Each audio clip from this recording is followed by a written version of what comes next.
allons-y Coralie, et on se fait, en tout cas, j'allais dire, on se prémunit de certaines petites allergies qui vont arriver. Oui, c'est le printemps. Alors elles sont même déjà arrivées, hein, parce qu'on est notamment sur la région PACA en alerte rouge pollen de graminées depuis quelques mois, notamment sur le cyprès, depuis début février. Et donc on n'a pas de chance parce qu'on a 20 à 25% de la population qui est atteinte aujourd'hui en France d'allergies saisonnières. Alors on a beaucoup d'allergies. On a les allergies alimentaires, on a les intolérances, etc. Là on va vraiment parler des allergies saisonnières. Donc c'est celles qui vont revenir à quelques moments dans l'année selon les périodes et selon l'allergène dont on parle.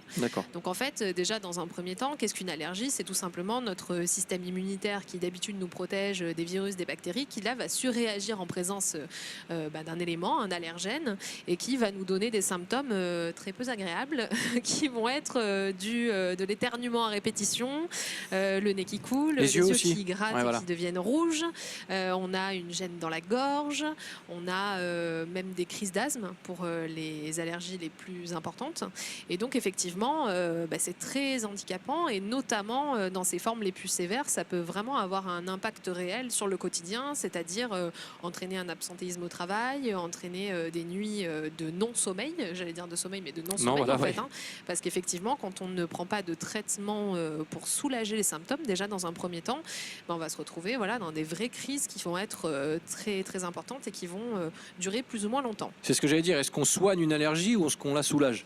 Alors dans un premier temps on va la soulager, donc effectivement ça va être un peu là le parcours santé du patient qu'on va donner. On va aller chez un allergologue ou un pneumologue, hein, puisque à la base l'allergologue n'existait pas, c'était un pneumologue qui gérait les allergies.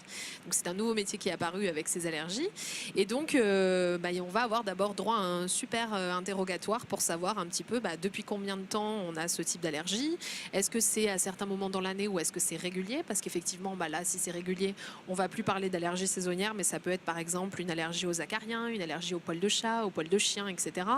Donc il va vous poser comme ça vraiment un milliard de questions, un gros panel pour savoir aussi si vous fumez, dans quel environnement de travail et quel travail vous exercez.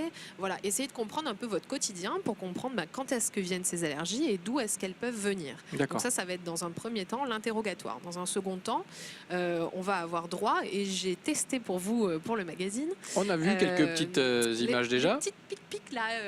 Les petites pic-pic. Oui, d'accord, très bien. Non, en fait, en gros, ils ont tout un panel de gouttes d'allergènes. Voilà, on voit là, c'est mon bras en train de me faire piquer. C'est bien ce que ça, c'est votre bras, donc. Oui, c'est mon d'accord, bras. très bien. Et donc, mais la photo, c'est pas vous, hein? Non, à côté, c'est pas moi. C'est Monsieur Cyprès, je l'appelle. Monsieur Cyprès. C'est l'allergologue pneumologue de l'hôpital Nancy. C'est faux, c'est Christian Cotard. Et on reconnaît.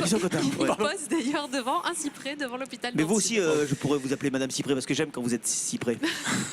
Voilà, enchaînez vite, c'est bon. Voilà, enchaînez vite, c'est gênant. Du coup, effectivement, on va avoir droit à tout un panel d'allergènes qu'on va nous injecter en fait sous la peau. Donc, on a d'abord un témoin qui va être positif, et selon les allergènes qu'on va ensuite vous intégrer. Donc, en fait, vous avez une goutte d'allergène et on va faire une petite piqûre avec cette espèce de petit objet là. Ça va permettre de faire pénétrer l'allergène dans votre peau, et vous attendez 20 minutes et vous allez savoir, selon le témoin positif, qui est en fait un petit rond, un petit diamètre très comment petit, vous réagissez quoi. Si c'est plus gros, c'est que vous surréagissez, donc que vous êtes allergique. Si on voit rien et que ça n'apparaît pas, qu'il n'y a pas de papule en fait qui apparaît, c'est que vous n'êtes pas allergique. Donc moi je suis allergique aux acariens. Ça a bien grossi, mais après le reste, alors on vous met acariens, on vous les met poils de chat, poils de chien, moisissures, c'est très glamour. Hein. Oui, bien sûr. On vous met plein de choses comme ça, cyprès, etc. Et donc ça permet de savoir à quoi vous êtes allergique. Pour confirmer la dernière étape en fait du diagnostic, ça va être une prise de sang qui va vous permettre de savoir, selon par exemple les 4 ou 5 plus grosses papules que vous avez pu avoir, si c'est bien confirmé par la prise de sang et que les anticorps sont bien les bons. Donc effectivement, à partir de là, dans un premier temps, le médecin va soulager les symptômes, comme je le disais. Donc ça va être par des antihistaminiques, hein, tout simplement, un petit cachet que vous allez prendre tous les jours et qui va vous éviter d'éternuer pendant un quart d'heure. Des gouttes aussi nasales, et des gouttes pour les yeux, si jamais vous avez des symptômes au niveau des yeux.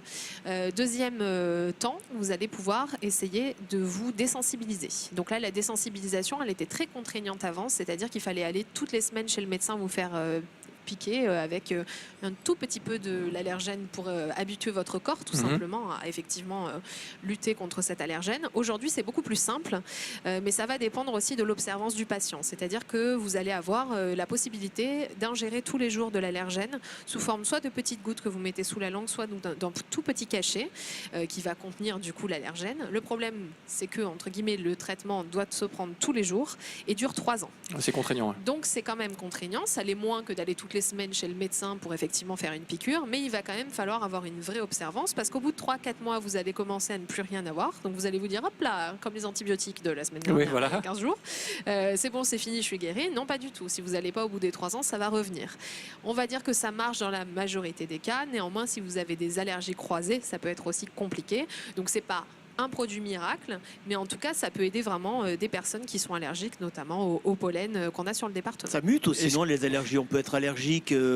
C'est ces histoires d'allergies croisées, en fait. Et puis, avec l'âge, notamment les enfants, hein, parce que souvent, sont eux qui sont concernés, d'où effectivement le côté fastidieux, un peu rébarbatif du protocole de soins qui dure très très longtemps. Et effectivement, après, il faut être derrière. C'est vrai qu'on a tendance à le faire plus sur des jeunes adultes ou des et quand c'est les enfants et qu'on essaie de les soigner, parce que pour eux, c'est très désagréable aussi. Alors là, on va avoir ce côté soulager les symptômes qui va être voilà, la parfois, on peut être allergique au pollen et puis l'allergie s'estompe et on passe à une autre allergie. Enfin, voilà. On peut effectivement, ça a tendance à beaucoup bouger. Donc c'est pour ça qu'il ne faut pas hésiter à aller consulter un allergologue, pneumologue et faire vraiment les tests pour savoir finalement à quoi vous êtes allergique. Est-ce que ce ne serait pas un dossier traité dans les prochains numéros de Carnet Santé? Il paraît, oui. Hein c'est ça, hein, regardez cette couverture, elle est magnifique, j'adore. Il sort demain. Il sort demain. Bah oui, c'est vrai, il sort demain. Les Carnets Santé à retrouver bien sûr la version papier. Elle est belle. Et sur rose. internet également. Félicitations. Lescarnetssanté.fr. Voilà, merci Coralie Bouisset pour Merci ces à précieux conseils. On vous retrouve dimanche prochain, bien sûr.